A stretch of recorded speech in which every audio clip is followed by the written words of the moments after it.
ഒരുപാട് പേര് പറയുന്നത് കേട്ടിട്ടുണ്ട് കേട്ടോ, പാലപ്പം ഉണ്ടാക്കിയിട്ടേ ശരിയാവുന്നില്ല എന്ന്.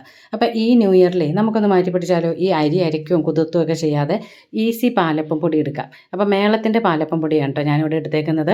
ഇൻസ്ട്രക്ഷൻസ് ഒക്കെ ഈ പാക്കറ്റിൻ്റെ പുറകിലുണ്ട്. 1/2 കിലോത്തിൻ്റെ പാക്കറ്റായിരുന്നു.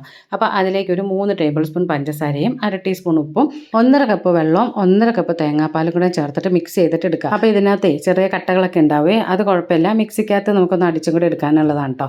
അപ്പോൾ ഇതിൻ്റെ കൂടെ ചോറും കൂടെ ചേർക്കണം. അപ്പോൾ മിക്സിയുടെ ജാറിലേക്ക് ഒരു 4 ടേബിൾ സ്പൂൺ ചോറിട്ട് കൊടുത്തേച്ച് ഈ കലക്കി വെച്ചിരിക്കുന്ന മിക്സ് ഉണ്ടല്ലോ അത് കുറേശ്ശെ ഒഴിച്ചിട്ട് മയത്തിലും കൂടെ അരച്ചെടുക്കുക. 1 മിനിറ്റ് അരച്ചാൽ മതി കേട്ടോ. എന്നിട്ട് ഒരു ബൗളിലേക്ക് ഒഴിച്ചിട്ട് 1 മണിക്കൂർ നേരത്തേക്ക് ഫെർമെൻ്റ് ആവാനായിട്ട് മാറ്റി വയ്ക്കാം. 1 മണിക്കൂർ കഴിയുമ്പോഴത്തേക്ക് നല്ല പതഞ്ഞ് പുളിച്ച് പൊങ്ങി വന്നിട്ടുണ്ടാകും. എന്ന് വെച്ച് അപ്പത്തിന് ഒരു പുളിയും ഇല്ല കേട്ടോ. ഇനി ഇത് സാധാരണ നമ്മൾ അപ്പം ഉണ്ടാക്കുന്നത് പോലെ അപ്പച്ചട്ടിയിൽ ഒഴിച്ചിട്ട് ഇങ്ങോട്ട് എടുത്തിട്ടുണ്ടെങ്കിൽ നല്ല പൂ പോലത്തെ സോഫ്റ്റ് ആയിട്ടുള്ള നല്ല ടേസ്റ്റി ആയിട്ടുള്ള പാലപ്പം കിട്ടും. പാലപ്പം ഉണ്ടാക്കിയിട്ട് ശരിയാവാത്തവരെ ഇതൊന്ന് ട്രൈ ചെയ്യണേ.